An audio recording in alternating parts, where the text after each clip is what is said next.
Let me tell you about our Chengdu trip.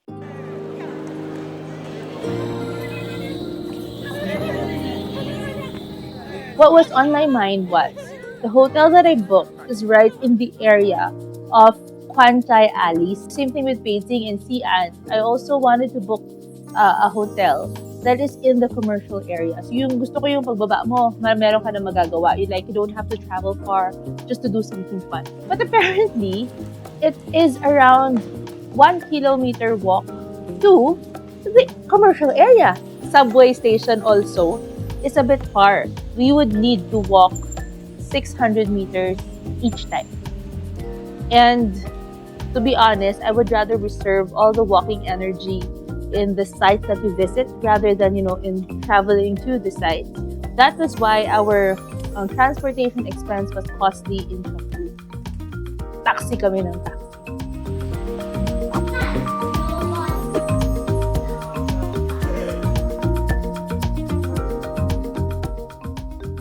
7:30 p.m. maliwanag pa sa Chengdu.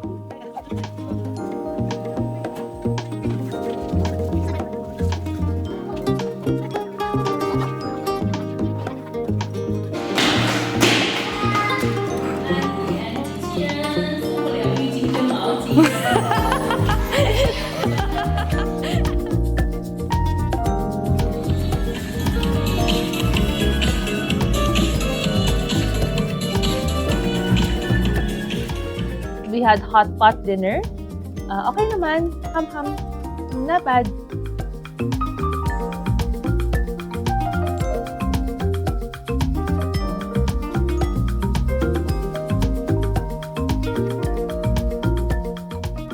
Yeah, the Pandas is our first agenda. And I don't want to go to the Panda area on a weekend because for sure mas maraming tao yan compared to weekdays. So Thursday kami dumating. Friday, nag-Pandas na kami. And when we were there, we were 30 minutes late. And just because of that, the main attraction of Hua, 2 hours na ang pila. So if you're planning to go to Chengdu and visit the Pandas there, be as early as you can. Ideally, you arrive in the area 30 minutes before it opens so that you can be ahead of the light. And besides, mas malamig din. Pag mainit kasi, the pandas tend to hide already. Nevertheless, we skip those with lines and we just walk around, walk forward, walk and walk and walk and walk. And all in all, we saw, I think, 23 pandas. Imagine that. And usually in one's little enclosure, there's one panda. And you walk a few steps, there's another panda.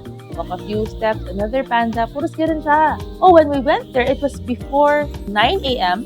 They were quite active, meaning they were walking around. A lot of them were eating and eating. So they're so cute and they're a bit far. So if you have toy binoculars or binoculars that are not that heavy, you can let your kids bring them so that they can see them even more close. One thing we appreciated was the cafe. If you go to the Panda Research Center, there are 2 entrances. There is one in the south. Yun yung pinaka-famous. Okay, the south. Because pagpasok mo, puros pandas na. Okay, and there's one in the west area where pag pumasok ka doon, puros mga commercial establishments and mas bago. So that cafe is somewhere in the middle of the west and the south. Kami, we started from the south, explored the south, went to this cafe, and then saw, wala masyadong tao. And you can order a cup of coffee, sit on the bar, facing the pandas. And there are pandas eating, and then it's not that hot kasi you're inside an enclosed space. So, masaya siya doon. But, my mistake was, after that cafe, dapat we walk back to the south. I thought that, going to the west exit and taking a cab from there will be faster, but apparently not. Parang hindi siya okay. Basta hindi siya okay. Ang layo na nilakad namin under the heat. There are also electric shuttles sending people to wherever you want to go inside the park, pero you have to line up all the time. So the advice there is just walk. If I were to go to the Panda Research Center again, what would I have done differently? I wouldn't be late. Plot it ahead of time so I know exactly how to walk through the route, maximizing each and every moment. And then, go to that cafe pa rin kasi panalo talaga yung cafe. And then after that, plot the route back na makita namin everything in one loop rather than going around aimlessly asking for directions.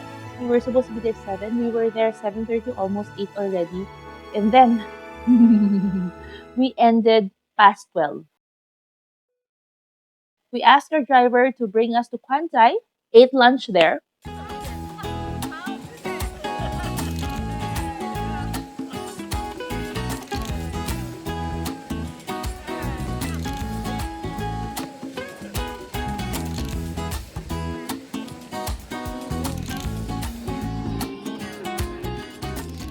And after lunch, walk lang kami pauwi.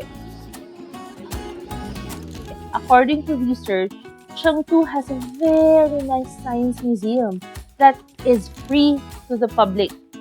But when I tried booking it, what happened? Yes, naubusan na naman ako ng ticket. So my advice is, we have to book our tickets in advance. Ahead of time, book it. The next best thing was to go to the Natural History Museum. We saw life-size dinosaur bones. Supposedly, most of those dinosaur bones were really dug up in Sichuan area. Talagang local dinosaurs sila. And you know how local they are? Pinagtatawanan namin to as a family because the dinosaurs' English names are so funny. There was like, ano yun? Sichuanosaurus, something like that. Or maybe, for example lang to like, if the name, for example, of the founder is Renminosaurus, something like that. But don't let that stop you from enjoying the entire site. There were also dinosaurs borrowed from Canada, more normal sounding dinosaur names. Ang ano ko lang is, be careful when you're going there in the Natural History Museum because their entire project is built on that concept. Na billions of years ago, this is what happened, and then it became like this, and then it became like this. We were just there to enjoy the visuals. As Christian family, we do not believe in the theory of evolution. Personally, we believe in the theory of young earth, that God created the world in 6 days, and on the 7th day, He rested.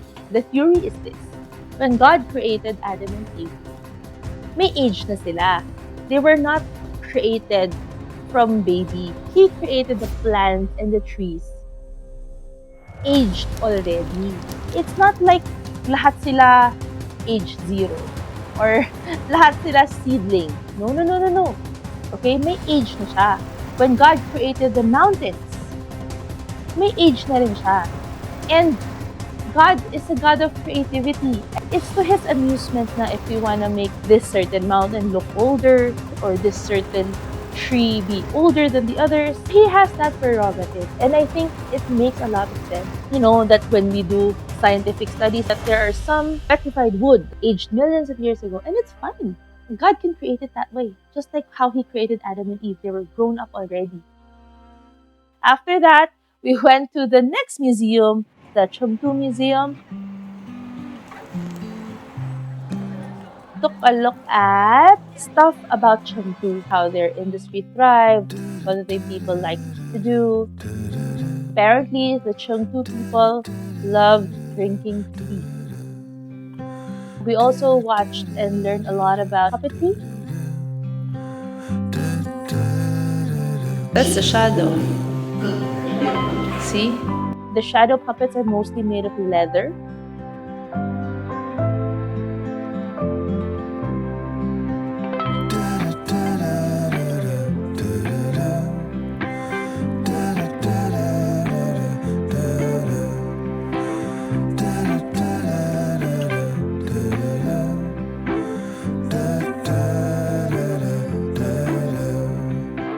So pagod na kami. That was day 3. We were supposed to stay at Chengdu for only 3 nights. And our 4th date, we were supposed to go to Guilin already. However, ito na naman ako. Late ako nag-book. Wala kaming train na masakyan. So we had to extend our stay at Chengdu. Follow it. We went to Jinli ancient street, the one adjacent to the UFO shrine. Okay, super sikat yun, super daming tao pupunta. And we just enjoyed the ancient street, nag-Starbucks kami, chill lang, lakad-lakad, enjoy the sights, photos, pictures, ganun lang. Ganun lang naman kami when we go around.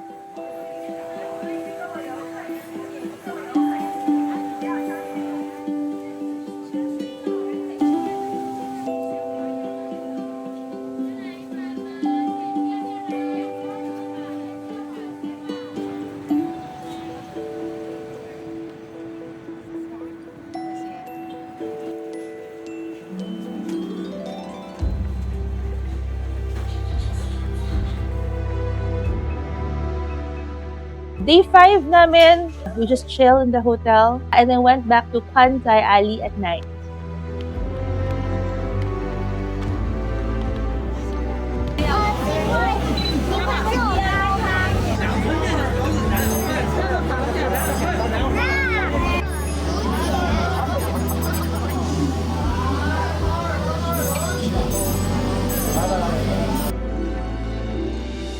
Picture.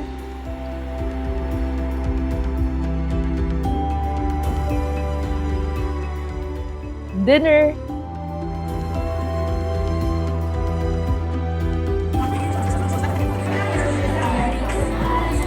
Chinese style. Walk, and had coffee and tea in one of their 24-hour coffee shops. Na okay naman, enjoy, chill lang.